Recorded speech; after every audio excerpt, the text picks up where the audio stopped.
Hello, everybody. Let's get back to chapter 7, where we're talking about the consequences of disclosure. Okay? An official disclosure, just to reiterate, would be if the U.S. government and corporate entities involved in the UFO phenomena had just come out in public and said, we confirm completely that there is a alien or extra dimensional or AI, some kind of non-conventional, non-nation state, non-human agency behind the phenomenon. And not only that, but if they put out the information, all right, if they said, yeah, there are such things as UAPs, UFOs, and here are the data on it. Here's photographs, here's samples. If they had a downed UFO, here it is. If they said, well, yes, not only is there an alien presence, here's the information on their DNA, here's photographs. I'm talking about a much more complete disclosure than what we have now, which is actually the beginnings of a disclosure process, okay? So, what are some of the hazards or negative consequences of even neutral or friendly contact? Because anything can happen, right? There's a number of things that can happen, and we need to think about it and plan on it, okay? Because we may have to act on it. So, let's talk about something that will have huge consequences, which is the importation of military technology and industries. Um, you know, for example, let's say we have an alien species or two or three that are regularly making contact with the Earth, and now the whole world knows about it. The governments confirm this is actually what happened, and here's its nature. And the governments of the world, the peoples of the world, start opening formal and open diplomatic ties with them. Are you following me so far? Right? This is asking a lot, but this is a thought experiment. So we start trading with them. And let's just presuppose that we don't want to harm the aliens, they don't want to harm us, but harm doesn't have to be intentional.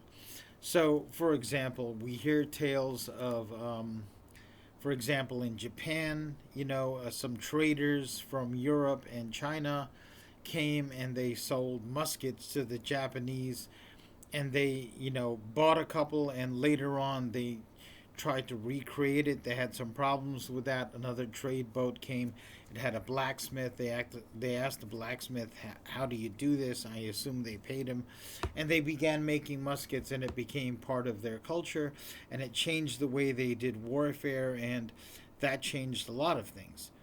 um, so even though that may not have been the latest technology of musketry, that may not have been the best military grade muskets that they had, they traded it to the Japanese. Okay, imagine.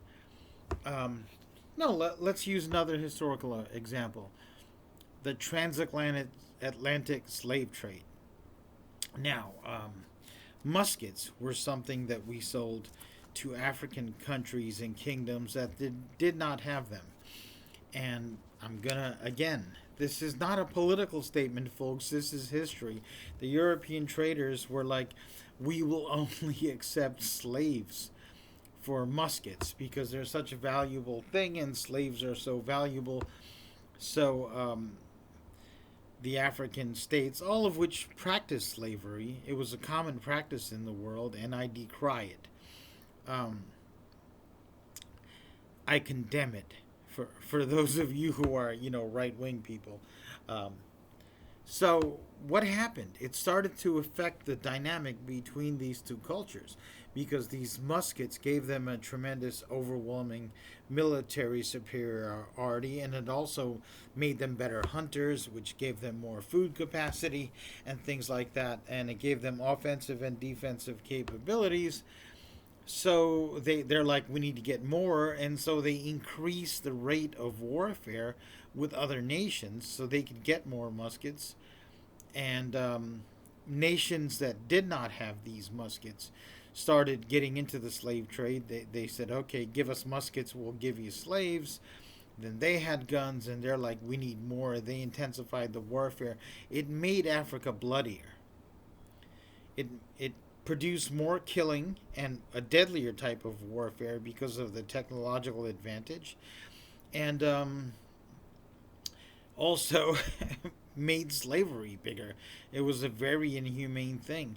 So, the European traders might have been like, we want to make some money, we want to get some slaves, but in the process of doing that, they created a lot more warfare, and they created a bigger market for the slave trade. Okay, so another example, a fictional example, there was an old Star Trek episode from the 60s called something about a little war or something, and the Klingons, who have warp technology and phasers and proton torpedoes and teleporters, took what to them was very out of date technology, which was muskets, and they sold it to the natives, and that began to change the dynamic, right? So let's say these aliens have technology we can only imagine, and they trade or give as gifts a very outdated technology for them.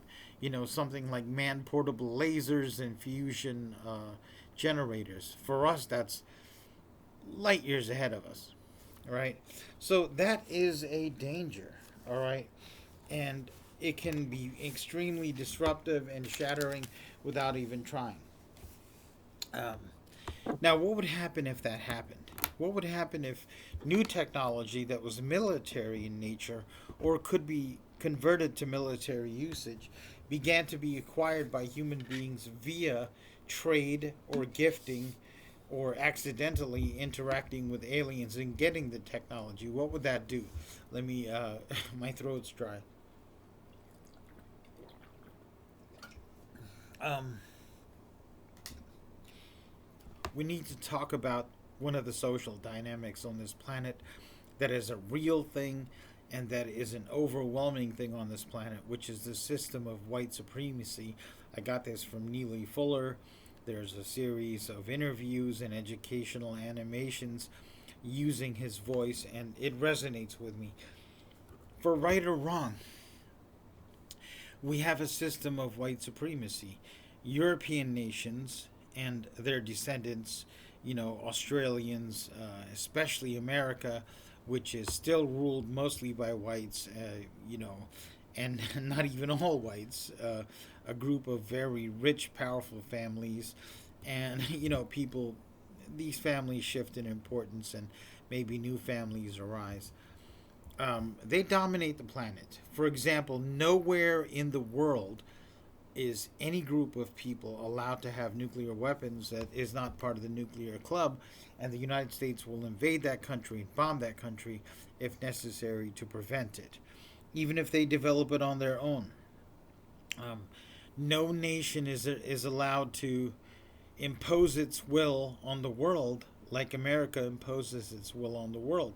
We're seriously talking about having a war or a confrontation with China, more properly the People's Republic of China, because now they've decided, they have a navy, a much stronger navy, a much stronger armed force, they have a much bigger economy, and they want a little bit more of the share of power in the world, right? Again, for right or wrong. We're extremely concerned about the Chinese having more of a say what happens in the South China Sea.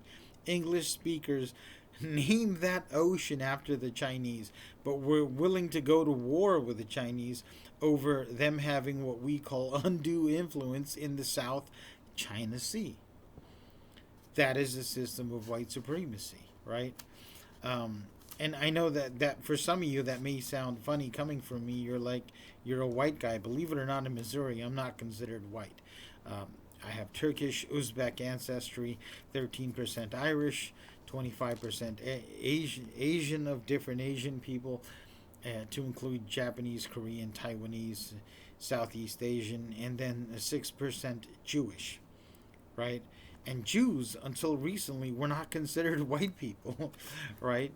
Um, so I am kind of in a weird middle ground between different races and cultures on this planet. I feel like I'm well situated to comment on this, right? If such a thing happens where alien technology is traded out or gifted or accidentally transmitted to different peoples in the world, it will either settle the system of white supremacy for all of history, which it looks like it's in place right now for the considerable future, or destroy it completely. And how would that happen?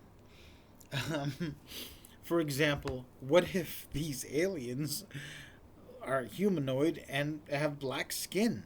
I mean, they would be a little bit more likely to interact with Africans and people, what we call people of color, uh, on equal terms or on more amicable terms.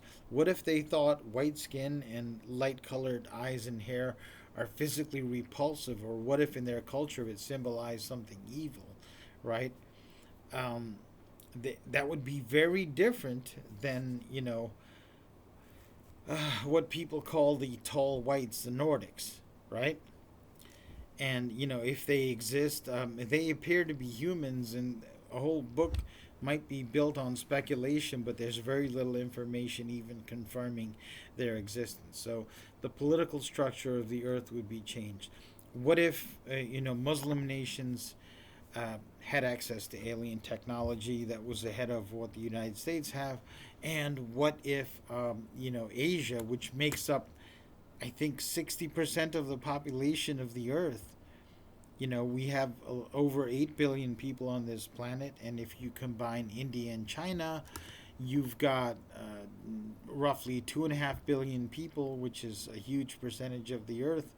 And then China is about 1.5 billion, so more than one eighth, one out of every 8 people, one and a half out of every 8 people is Chinese.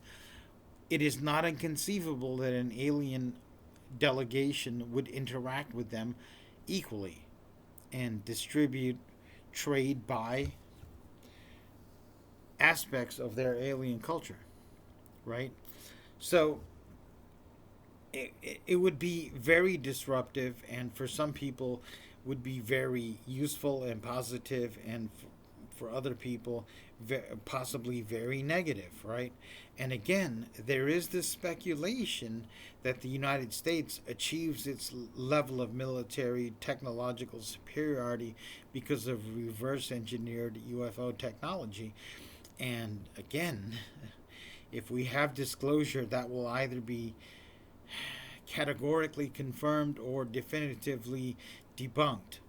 Okay, now that's going to lead into our next topic. We're going to lead into reverse engineered alien technology and a little bit more. Okay, so I'll see you in that one.